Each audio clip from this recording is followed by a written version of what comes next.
Hi, so first of all, I'm really sorry if the quality is just awful, but my phone just won't record. I've tried 3 times and every time the file got corrupted.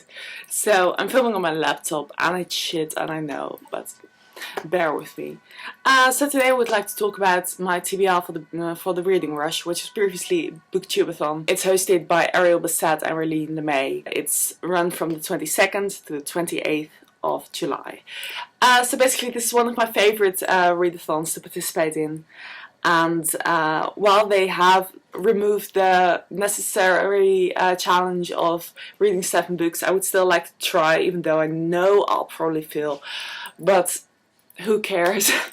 I mean, it's fun, but I do have some challenges that kind of work for books that work for multiple challenges, so that if everything doesn't quite work out, I can like mix it up a bit. So the first challenge is to read a book with purple on the cover. This one I'm really excited for because well, I was on holiday and I went to Shakespeare & Company in Vienna, not in Paris, so I don't have a stamp, but I do have a bookmark and it was very cool. But I wanted to buy a book there just to remember my experience there, and suddenly I saw a book, an author I've really been wanting to read, because in the beginning of June I finished The Wild Bird's Chronicle by Haruki Murakami, and it was amazing. It was so good, and I just ever since have been thinking like, oh, I really want to read something else of his. So I bought another book of his, which basically Hear the Wind Sing and Pinball 1973. This his first 2 novellas. And while they are kind of divisive, I'm still really excited. I know I'm probably not going to love it as much as The Wild Bird's Chronicle, but I just really want to get back into his words because I love it so much. And I just kind of was really curious to start with this series, because then I could just move on to A Wild Sheep Chase and Dance Dance, and those are supposed to be really good. I'm especially really excited to read The Wild Sheep Chase, so really looking forward to this one. Also, like, just in itself, like, it's Murakami. I just really want to read Murakami. And it also is a debut, so it works with 2 challenges. The second one is to read a book while being in the same spot the entire time. And for this I've chosen a book which is really short, first of all, but it's an essay collection of like 2 essays, and I would like to read it at my desk so I can just get into it and maybe like get the most out of it. I came across it by recommendation of Ariel Bassett, who is also the host of the Booktubeathon, so I thought it would be really appropriate, and it is Why I Am Not Going to Buy a Computer by Wendell. He's basically this environmentalist who talks about why technology is kind of overrated, and he also talks about feminism, which probably is interesting. So really looking forward to this one. Also, long title, so it also goes for that challenge. The third challenge is to read a book which you intended to read last year as well, and I have many of those. But one that really stood out to me was Ottessa Moshfegh's Homesick for Another World. I really wanted to have like one short story collection in the whole series of books I'm going to read, because it just seems like a nice way to mix things up. This has 14 stories, so I only need to read 2 a day and I'll get through it, even though it's like one of the longest books in my TBR with 300 pages. I bought this last year and intended to read it immediately after finishing the short story collection I was reading at that point. But then I kind of was not in the right headspace, because this is a very dark, contemporary book which deals with like mental health themes, but also just like there's really just the dark side of life. It seems really good. It's about like people in their 20s in like contemporary society, which is what I want to read, but I was just not in the mood for it then. And I put it on my Booktubeathon TBR last year and didn't get around to it. So it's about time I finally get to it. I mean, ever since everyone's been talking about My Year of Rest and Relaxation by the same author, I've just been even more excited to read this one. Then there's like the challenge to read a debut work from an author, for which I've chosen Dead Night in Paris and London by George Orwell. And I adore George Orwell's writing. I just really connect with it.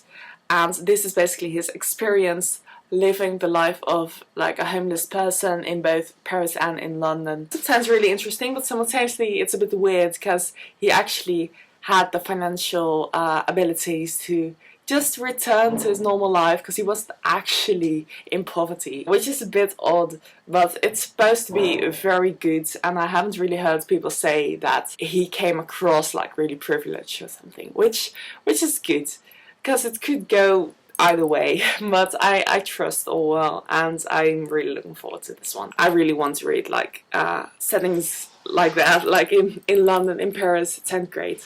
And it has a long title, so it also would go for that one. Then there's a difficult challenge to read a book with a non-human main character. I couldn't really find anything for it.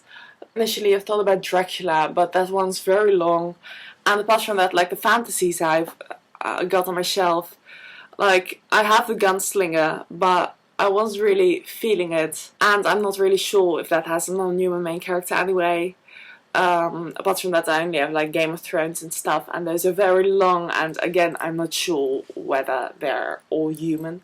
But then I realized I have The War of the Worlds by H.G. Wells, which at least deals with various alien races.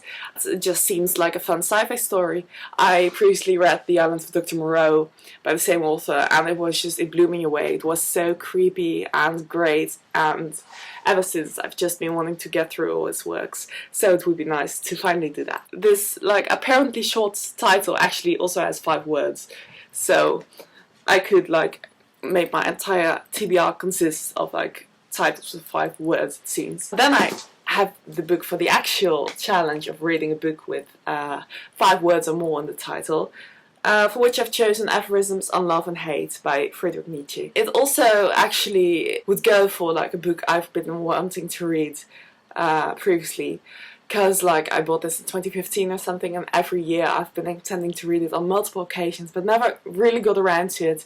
I'm really hoping that like this tiny book I finally can get it out of the way, to say so. I mean, it's going to be probably very interesting. I haven't really been reading Nietzsche any time lately, so it's about time I got back into his work.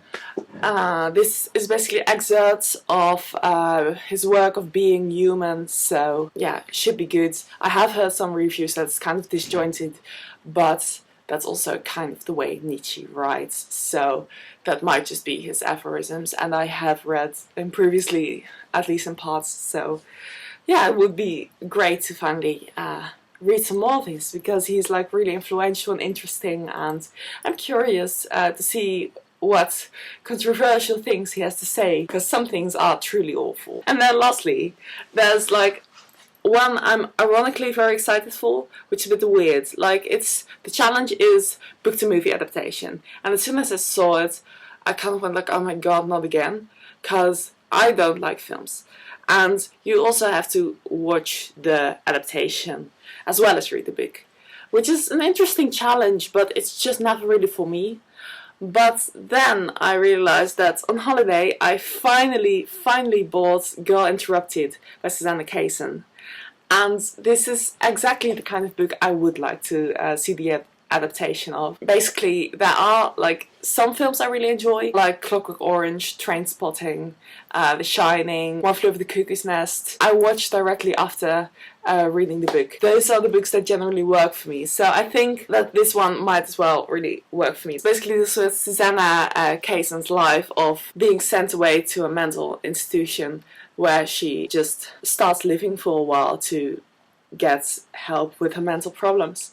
I really like mental health books, even though I haven't really read a lot of them, so I'm really excited to read some more. I've been eyeing this one for like 5 years or something, so it's about time I finally got around to it. So I'm hoping to get through as many of these as possible, and also kick up my movie watch count for the year, because like I only watch like 5 movies a year. Maybe this will finally get me into the visual medium as well. I fucking hope this uploads, because otherwise I'm kind of over it. Again, really sorry for the awful quality, but I just don't know. Like my phone just quit on me so many times. It deleted my thumbnails. I don't know what it's doing. I don't know why it's doing it. Let me know what you're reading. If you're reading the same books as I am, please tell me, because I don't really read those books that everyone's reading at this point in time. It's not like this is the new Taylor Jenkins read or whatever. So it's always like kind of a pleasant surprise when someone says like, oh, I'm reading that too. So it would be great to hear from you if you're like reading any of these, or if you're reading something else that as well. Apart from that, feel free to add me on the Reading Rush website forum thingy, because like it's fun to be friends and stuff, and that's always fun. So thank you for watching, and we'll see you again soon. Bye.